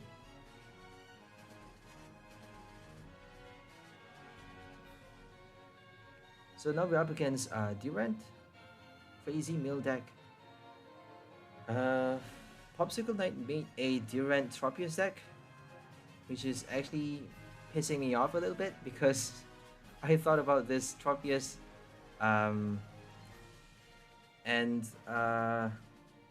what's it called? Tauros? Tropius and Tauros combo. But I actually tried it with Cherim and it doesn't work, so I basically scrapped the deck and then did the Ninetales first, and then saw him posting that Tropius deck with the Durant, which is pissing me off a lot because I wanted to build a Tropius first. But it actually inspired me to, it forced me to change, switch up my game and upgrade my Tropius Tauros deck. Instead of Cherim, we have our Houndoom now, and Spiral Energy instead of a Grass. Spiral Energy, Impact, I keep calling it Spiral. Impact Energy actually helps you protect from poison as well, so if they play Slowking VMAX or any other Garbodor VMAX as well, any poison we get to recover from that special condition. We get to remove Confusion as well with our Tropius, but apparently we got no special energy this turn. We had Pierre's initially, the first list of this deck. We had a Pierre's to get our special energy out, so we can evolve with Pierre's as well, but I decided against Pierre's just because you don't get to draw your Urn Vitality. It defeats the purpose, I would say. It's smarter to just swap that card for research, so they get to do a solid 7 draw for either a Escape Rope, Air Balloon for the Switch, or even if you need to retreat, at least you get to do your Urn Vitality, right? It doesn't matter if you get confused a few turns. You can either attach the energy card later, the special energy, impact energy for the recovery, or you can just do the retreat if you can't afford to recover. If you're stuck in the active spot, if somehow Tropius doesn't work. I mean, it's not always you get to pull off that ability, because we only have 3 of that special energy. 3 impact and no basic grass. So they got no cards in their hand, surprisingly. And they just need a Bibarel though. Are they gonna get the Incense? They got a Bruno. I mean, that's a big draw. And now they're gonna evolve the Bibarel. They got the Galarmine, Crushing Hammer. So they pulled out the Galarmine too late. If they done it on the last turn, they could have forced us to flip the coin. But we would have done our supporter card anyways. Would have drawn a special energy or a switch card. So they conceded because apparently they got a bad hand. I mean, Durant conceded. Can you believe that? Durant is like the most annoying deck ever, but we do have 3 stadium cards. As long as you have a lot of stadium cards in your deck, I don't think Durant can do much, because they're relying on trapping your active Pokemon with Boss, Galarmine. They're relying on that few copies of Crushing Hammer and Fan of Waves and Yellhorn to buy them extra times, to buy them those extra few turns to discard extra cards from their deck. So they're basically stalling, right? Stalling for those extra turns. I mean, how many turns can they stall for? if you find yourself up against a Durant, make sure you don't bench anything, because I really want anyone who are playing against a Durant to win. I'm so up against Durant decks because Durant is like the dumbest deck ever. You don't need to use your brain to win the game at all. It's so dumb. Like, just need to play Galar Mine and discard, discard, discard. That's it. It's so stupid. And there's no way around it. There's no way around it. If you don't have enough stadium cards in your deck, you're done. So now, now that I played the game a long time, I realized that it's quite easy to kill a Durant. All you need to do is bench nothing. If you have no bench, you just need to attach enough energy on the active, and you know, attack with the active, and that's it. If you have a Melanie, you get to attach extra cards into the active, and don't bench anything. If you have a easy attacker, that's the best. If you need 3 energies to attack, I'm sorry to say, I think you're done for. Just because they have Crushing Hammer, Team Yell, Fan of Waves, I don't think you can win if you play a heavy attacker. So we're up against another Kyogre, but this is actually a different list. We are playing Spikemuth here, so this is a secret list. I would call it a secret list and leave it in my Patreon page. If you guys want to check out the secret list, I will leave it in Patreon for members only. So Spikemuth actually requires a lot of switch cards, so we have a few more different flavors for this list. We have our Rare Fossil and Scoop Up Net as well. So Rare Fossil helps you basically do a retreat and switch. Instead of having the switch card, we actually get to discard the Rare Fossil and then put our Tauros back in the active spot to do the attack, or even switch a second time with the Bird Keeper. So we get to place up to 4 damage counter in a single turn with Spikemuth by doing a switch, Scoop Up Net, Bird Keeper, and you know, discard the Rare Fossil to attack with the same active or something like that. Or Bird Keeper, Air Balloon, Retreat. So there's a lot of ways you can you get to retreat and switch your Pokemon out with your Spikemuth card. That's why I quite like this deck, but it doesn't really work well against the meta, just because meta is way too fast. It's so fast that you can't afford to play you know, slow combos. So Spikemuth requires your switch cards in hand. If you don't get enough switch cards, you can't do things fast enough. And we can't afford to play, we don't have the space for that many switch cards, just because we need our supporter and Evolution Incense, our, you know, setup cards. Foundations is the most important. If you don't have enough cards to support your foundation, you're done. So you can't afford to play anything else really.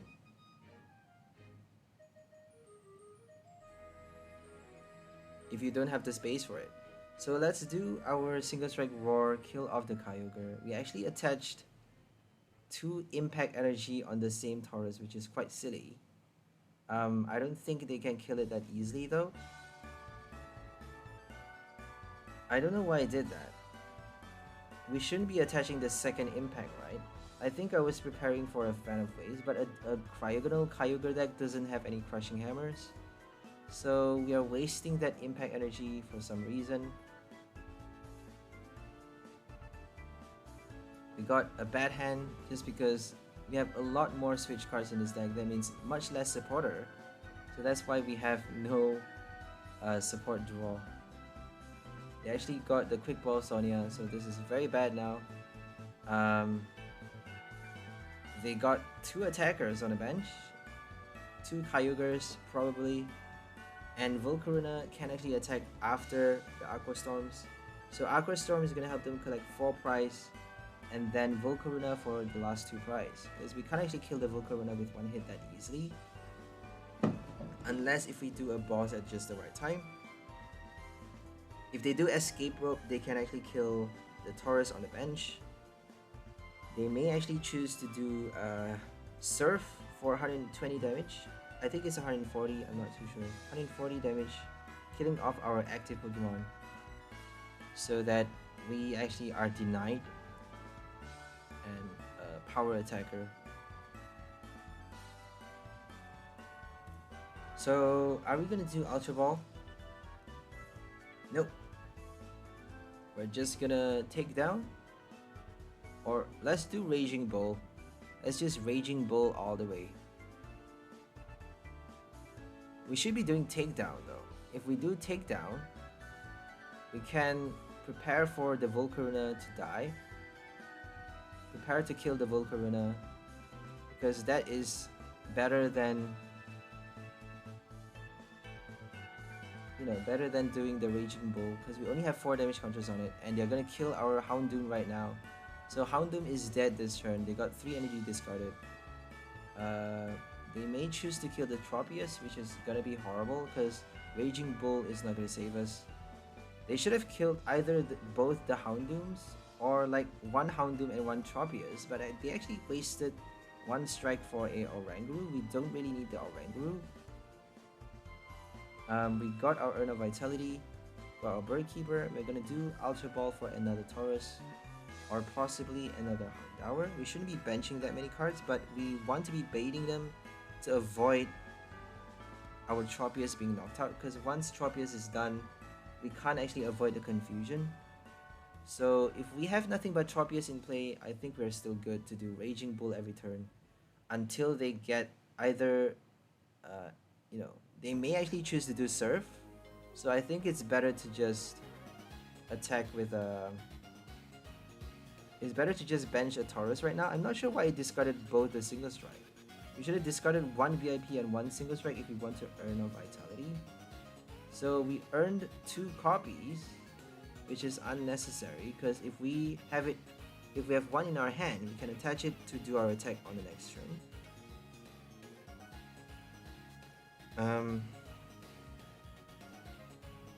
So they're either gonna play Aqua Storm to kill 1 Tauros and 1 Houndoom, or they're just gonna Surf to kill the active. I think they're probably gonna kill the active and then leave us with nothing but a Tauros on the bench. Sorry, a Tauros and a Houndoom. So we can still kill it off with 140 and then somehow destroy the 𝘿𝐿𝐻𝓪𝓽𝓸𝓻. The 𝘿𝐿𝐻𝓪𝓽𝓸𝓻 is going to be an issue though, because they can knock out our second Tauros, but they're going to need a few more turns to do their next knockout, right? Because 𝘿𝐿𝐻𝓪𝓽𝓸𝓻 can't actually do more than 20 damage after the first hit. Surging Flames forces you to shuffle back all those energy cards back into the deck.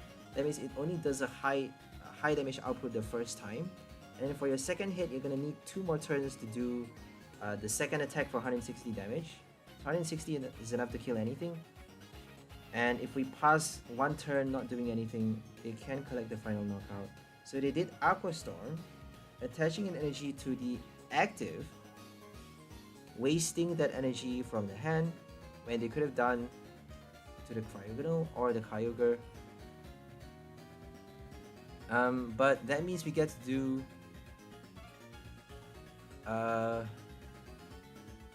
we chose to do Pierre's though. We get to do our Raging Bull. Tropius is staying alive, look at that. They kept Tropius alive. They did not realize that we could avoid the confusion, that we could actually confuse ourselves. I don't think they're aware of that even. So let's do Raging Bull. I'm not sure if it's too smart to sacrifice that Single Strike on the active. We should have just benched the Houndour. Oh, but they got 2 prize remaining, so we can't bench anything right now. There's no chance we can bench anything because they got 2 prize remaining. So if they do an Aqua Storm, they can win the game. If they do Surging Flames and then Aqua Storm, they can win quite easily. But if they do Surging Flames, 𝘿𝐿𝐻𝓪𝓽𝓸𝓻 actually need 3 energies to retreat. So we got a few turns to basically get our system running, to switch enough times to place damage control on Tauros, on our next Tauros, and then get our Houndoom out to kill that 𝘿𝐿𝐻𝓪𝓽𝓸𝓻, right? If they don't get Escape Rope after the 𝘿𝐿𝐻𝓪𝓽𝓸, we win the game. But I think we actually won with Escape Rope this turn. So if we pull an Escape Rope this turn, I don't think we have it in our hand yet, but we actually got it later. So I'm giving off spoilers, but Escape Rope helps us target either one of the attacker. That means they're down to either the 𝘿𝐿𝐻𝓪𝓽𝓸. They can't afford to put the 𝘿𝐿𝐻𝓪𝓽𝓸 though. They have to, you know, they have to put the Kyogre. So we just need to Air Balloon the... Let's put our Air Balloon and research. So that if we get our Escape Rope, we only have one copy though in the deck. Oh, I think we actually have 2 copies. Oh no, we have 1 copy. We have a lot of Air Balloons and Switch cards in this deck. Not that many Escape Rope, just because it, you know, it forces you to switch. It forces your opponent to switch as well. So sometimes it's better to target the same active Pokemon if you want to knock it out with your Tauros. That's why I only have 1 Escape Rope for this secret list. So research for 7 draw. We got our Escape Rope. If we kill, we should have benched the Houndour just now, because Escape Rope is gonna get. But we weren't expecting to get an Escape Rope though, right? I suppose that's the reason we didn't do that.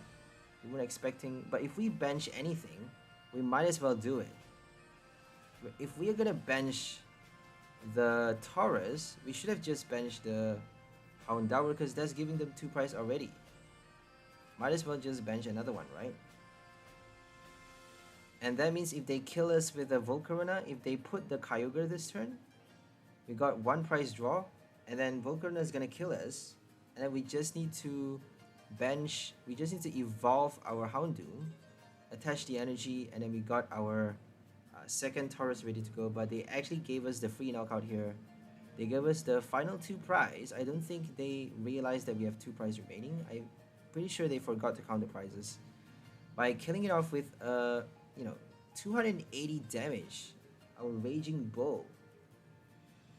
So that's the amount you get to do. If you get to survive more than 1 strike, after more than 1 strike, my bad. If you get to survive after attacking more than once with the same Tauros, is gonna have more and more damage counters on it with your O-Cemetery or even Spike Mouth, doing switch and takedown. You actually get to collect a VMAX knockout for your final strike. So don't take it too lightly. Even though there's a high chance of your opponent killing your Tauros before that confusion removal can actually take place, before the confusion removal can give you the advantage, it doesn't, at least you have that extra option, right? At least you have that extra dimension in this deck. If your opponent passes the turn not doing anything, you can recover from the special condition. If they are stuck for 1 turn, you can do a second attack with the same Tauros, and that's a big deal. That's actually a big deal. It's quite likely for them to kill it on the next turn though if they're playing a meta deck, but if for some reason they get stuck by some miraculous forces, like the Arceus just now, they actually got stuck for quite a lot of turns, which is a huge miracle, I would say. I think they may actually made a mistake playing the Luminous Sign for the wrong supporter. They should have done Luminous Sign for research, but they did a Marnie instead. Marnie is horrible. Marnie can just destroy your life with a single flick of her hand, a flick of her hair or something. She's crazy. She's a bitch.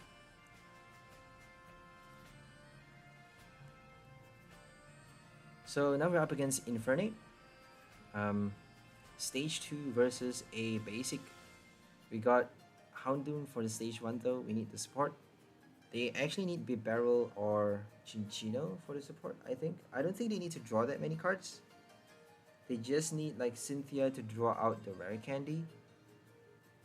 If they keep drawing from the deck, if they do a Chinchino Infernape, I don't think it's that good because they need a lot of energies inside the deck. If they draw it into their hand and if they don't do a Caitlyn, if they play a Chinchino, it's better to play Caitlyn Marnie to put those energies back into the deck. But I don't think it's gonna help that much because Chinchino is taking up the spot, is taking up so much space in the deck that you don't actually have enough space for energy cards anymore. You're playing a stage 2 evolution and you can't afford to play any other Pokemons.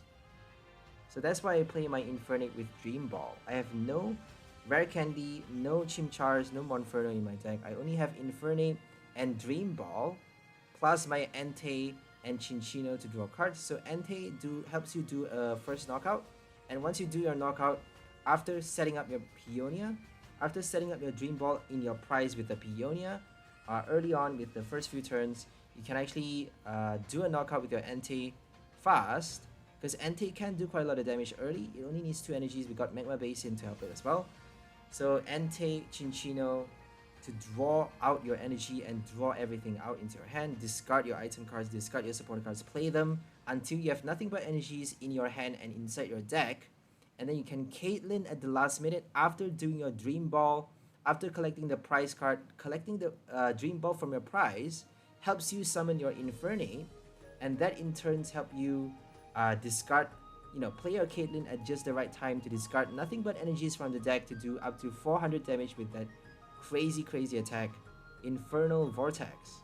It does 80x damage for each energy discarded from the top 5 cards of your deck. If you discard 5, you get to do 400. I actually did 400 for one of the games.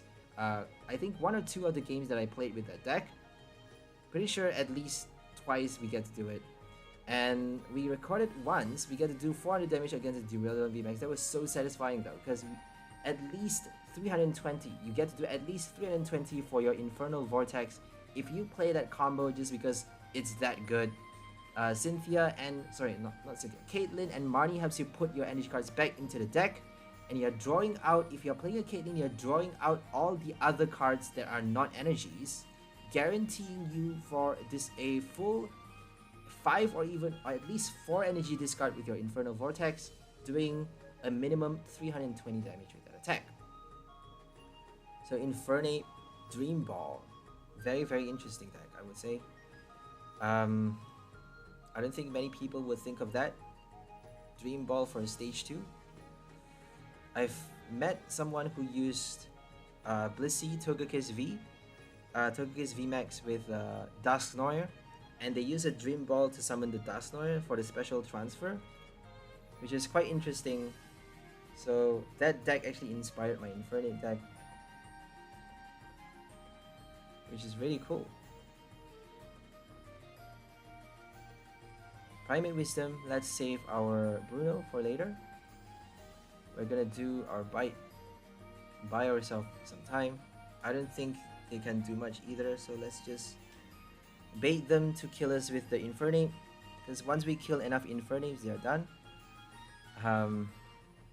Infernape is actually forcing them to discard their deck as well. If they don't get enough recyclers, I don't think Infernape can win against a 1 prize that easily, because they need to keep recycling their deck.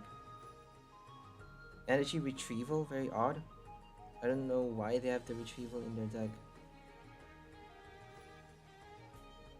Because you just need 1 energy for Infernape to attack. I don't think it's necessary to play the Retrieval.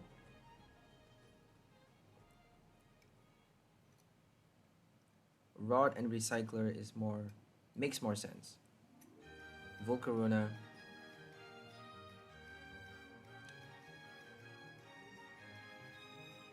The Volcarona spam. Volcarona, you see that card in every deck. Almost every deck that Popsicle Knight deck. Popsicle Knight loves Volcarona V. He built it for his Regidrago. He built it for he put it in any of his deck that has 12 energies. As long as he has 12 energies in the deck, he's gonna put a Volcarona. That's how stupid it is. I mean, you need a lot of basic energies for your Volcarona to do enough damage. 12 energies doesn't warrant a Volcarona. That's so stupid.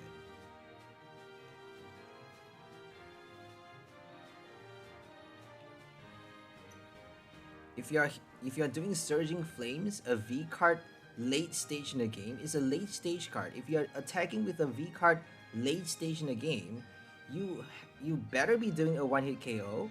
If you're not doing a 1-hit KO, you're giving your opponent extra 2 prize, doing 200 plus damage. That's not enough. It's not enough, bro. If you're not doing at least 280, you're done. You're wasting that 1 V card. Might as well do a 1-hit knockout. If you don't have at least 15 energy discarded, 15 basic energy in your discard pile, you can't do a 1-hit knockout with Volcarona. So let's do Raging Bull. You get to avoid the confusion right now. 180 damage, killing off the Infernape stage 2. They even have Magma Basin, so we don't actually need that much damage. Magma Basin is helping us collect the knockout much easier. We just need 130 damage to kill the Infernape. Only 150 HP, I think, quite low. I think fire types are kind of like the signature lowest HP Pokemon. Except for Charizard, just because it's fan favorite for some reason. Fan favorite cards always get like the best HP. It's ridiculous. Pachirisu, I think it's kind of the fan favorite card. I'm not too sure. Pachirisu has like a strong attack though. The attack is like mad bonkers. Bonkers. Pachirisu is overpowered. It does 30x for each tool card attached to your Pokemon. You don't even need to discard them. You don't need to shuffle them back into your deck. You don't need to do anything. You just need to have them in play. That's how broken it is. If you're not playing against Whimsicott, you can actually win very easily with Pachirisu. Whimsicott VSTAR has a tool block. The tool block effect. I think Shadow Rider. I don't think so though. I think Shadow Rider only blocks you from playing your Stadium and Special Energy. I'm not sure if it blocks you from playing your tool cards. So it does 10 damage only for 1 energy.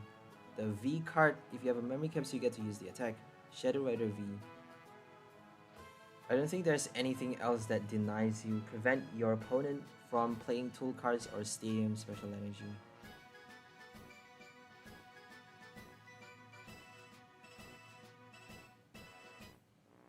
Okay. We're gonna do our second knockout right now. 140 damage. Raging Bull.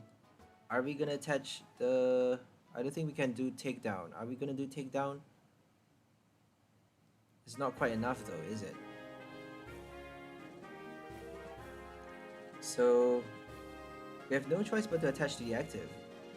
Or maybe just Raging Bull and then retreat on the next turn.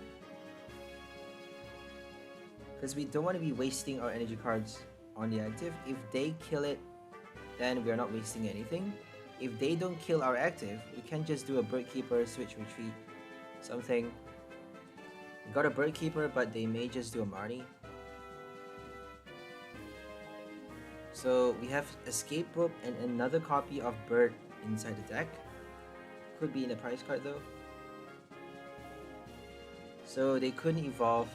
They need Rare Candy every single turn, which is insane, or at least a stage 1 evolution. So that's how bad Infernape is if you don't play like a cheat evolution. If you cheat the evolution with like a Orbital or something, what's it called? Maxie's Trick Ball. There used to be that card. It's now banned actually in the expanded format.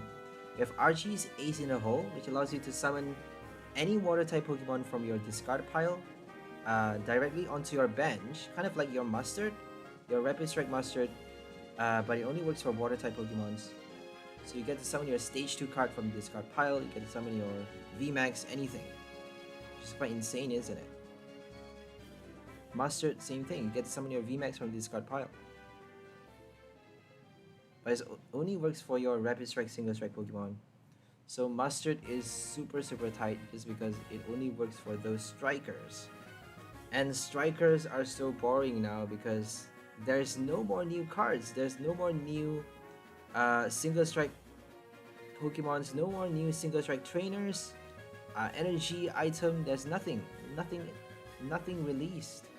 They're gonna just put a stop to those cards, which is horrible. You only got up to Fusion Strike for your Single Strike, Rapid Strike cards. So Battle Styles, Chilling Rain, Evolving Skies, Fusion Strike, and that's it. 4 sets. Only 4 sets of the 2 strikes, and only 1 set for Fusion Strike. 1.5 set, I would say, because we actually have the Galarian Mr. Rhyme V from the next set, which is actually Fusion Strike, and Ice Cube from this set, which is actually Fusion Strike as well. But that's like only 2 extra cards though. So, what's it called? Start Deck 100. Start Deck 100 for the Japanese deck, and Fusion Arts are the only expansions that have Fusion Strike Pokemon. And Trainer, Energy, obviously. We don't even have a tool card for Fusion Strike.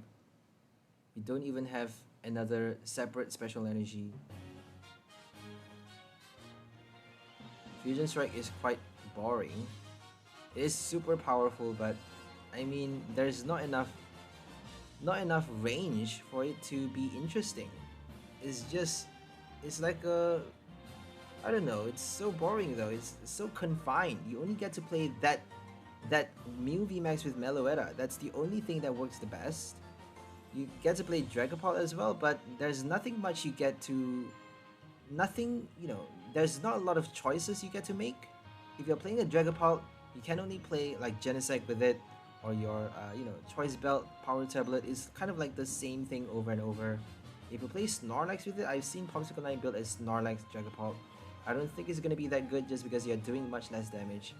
If you have a Snorlax in play, you're doing 30 less damage with your Fusion Strike Assault. Because you need, you need all Fusion Strike to be able to do 180. If you have Choice Belt though, you can actually do 180 with that one Snorlax in play. So it's a stage 2. I don't think Snorlax is going to work that well. But I suppose that was the only option. That's the only option for the draw other than Chinchino. And I don't think you get to bench another copy of your non-Fusion Strike Pokemon if you want to draw cards with that ability. So Snorlax I think is the best. If you don't want that Genesect 2-price liability, I think it's the best to play your Snorlax. But it's not doing enough damage. It's just trash, I would say. If you run out of your power tablets, you're done. Now that the Choice Belt is out though, I think it's going to help out a little bit more. So they played a Kindler. Kindler is going to help them discard, search their deck. They don't actually need to discard. So their main strategy is to do Magma Basin for Burning Kick rather than the first attack. So Burning Kick, 160 damage is just right to kill us off. More than enough to kill any of our cards, our Pokemon cards. So they're focusing on the second attack rather than the first one, because if they discard their energy cards, if they discard their deck, they're gonna mill themselves to death. So I suppose it's a versatile deck. It's a versatile Infernape deck. They're trying to pull off either Infernal Vortex or Burning Kick. Optional, double option for the attacks. We actually have a Magma Basin for our deck as well. Entei, Chinchino, Dream Ball, Infernape, and Magma Basin. Because Magma Basin, I think Entei needs that. Entei V requires that Stadium for it to turbo attack on the first turn if you go second. If you go second, you can actually bench your Entei, Basin, discard the Fire Energy with a Kindler or Quick Ball, anything, and then switch attach energy from the hand. You're good to go for Burning Rondo, doing at least 100 damage, right? At least 100 damage to start with, not bad. If you have your VIP pass early, you can actually do up to 150, 160, 140, 160, my bad. I don't think we have a Choice Belt for that list.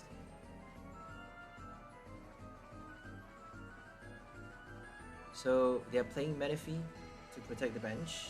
Does nothing for our deck because we are trying to kill them one by one.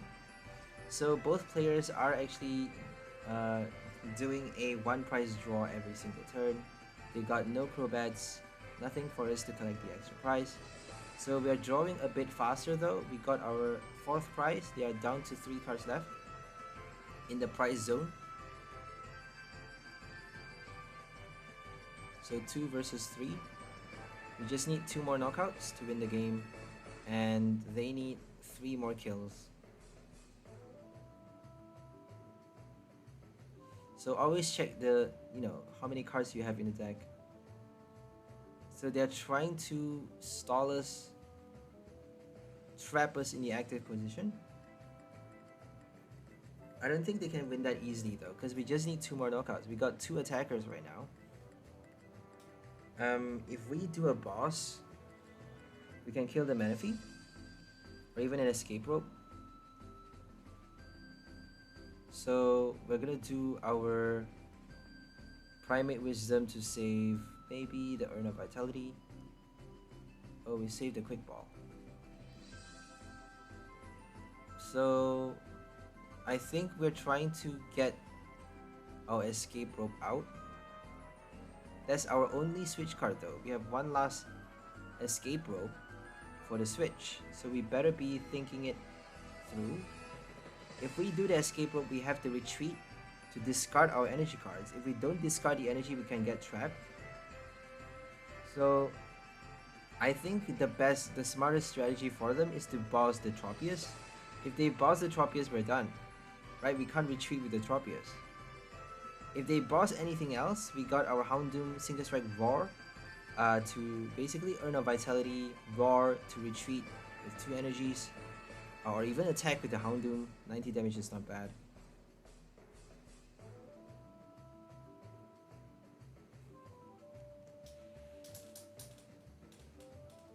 So that's why I say I recommend swapping 1 copy of your Impact Energy with a basic Grass, because that's going to help your Tropius retreat. If they somehow boss it, if you run off your switch cards, we do have 4 copies though. 1 Air Balloon, 1 Escape Rope, 2 Bird Keepers, not too bad. But it would help out a lot if you have that extra 1 energy to retreat with your Tropius. We have 1 capture for Tropius, but nothing else for the current list.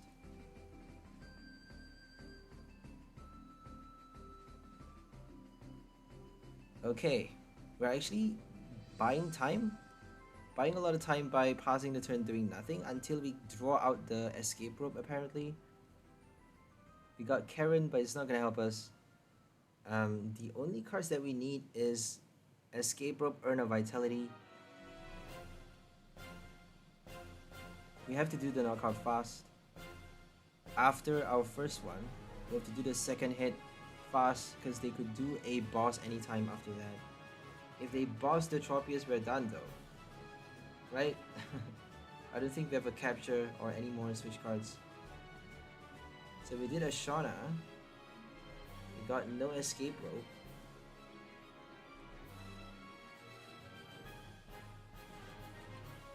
So we're basically baiting them to kill off our Houndoom. If they kill Houndoom, we can attack with our Tauros, right? And then we can save the Escape Rope for the final retreat, for the final switch if they boss our Tropius. So it's better to just bait them to kill off the Houndoom, because they actually got 3 more prize cards. If they draw 1 on their turn, we can actually draw 1 on our turn, so we're still a little bit more faster. A little bit faster in terms of prize draw. You know, a bit ahead of them by like half a step. And half a step is all it takes, really.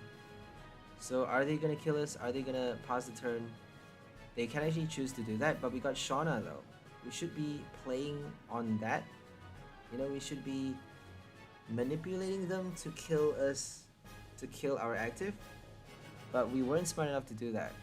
So if we pass enough turns and then play the Shauna later, we can actually put all of those cards back into the deck and then draw 5. That means we are replenishing the deck and forcing them to kill Houndoom, because if they try to kill us with by decking us out, they can't, because they actually have more cards inside. We actually have more cards in our deck after playing the Shauna. But we have to pass the turn first though. We have to pass a few turns. Are we gonna bait them with that energy? We could possibly attack if we have another energy inside the deck. I don't think we have any more. So we chose to bait them by attaching the energy. But I think it would do more if we just wait a few turns and play the Shauna. That would be the smartest play, I would say. But I think we actually lost our patience at some point and just played the Escape Rope.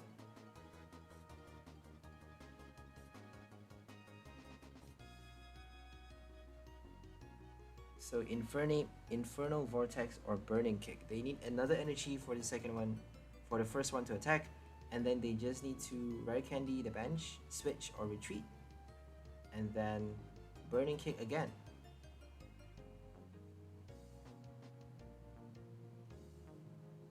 So we finally did escape rope because we were impatient, and if they boss the Tropius though, we're so done. So we have no choice but to retreat right now. If we attack, they're gonna boss and we're completely screwed. We're trapped. So retreating helps us do a Urn of Vitality for a Single Strike Roar later on. And that's gonna help out a lot.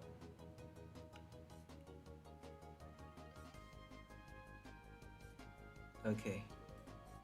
Can Cynthia for just the right cards later. We got our item cards. We can discard everything later on. Let's not play the, oh my goodness, we chose to play that though. That was quite silly because now we don't have Cynthia at the top deck. We shuffled the deck. Now we don't have Cynthia anymore.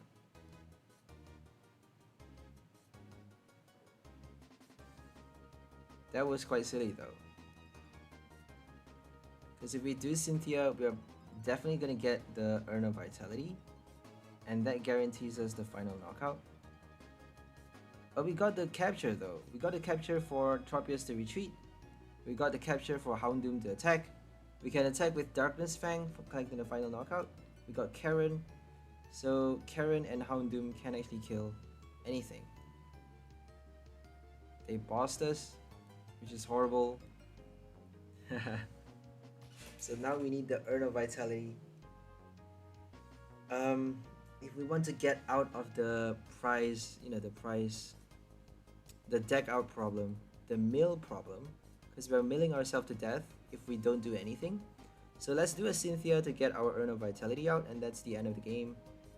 Earn for those two Single Strike energy, shuffle back, and then reattach them from the deck to do our Darkness Fang for the final knockout. We chose to pass the turn. That was quite weird. Oh, we can't actually draw everything because Cynthia only draws until you have 5 cards in your hand. So that was the reason. Because we can't draw out the deck. Now we can because we have we get to draw 3 cards. Oh, we can't though. Oh, we can.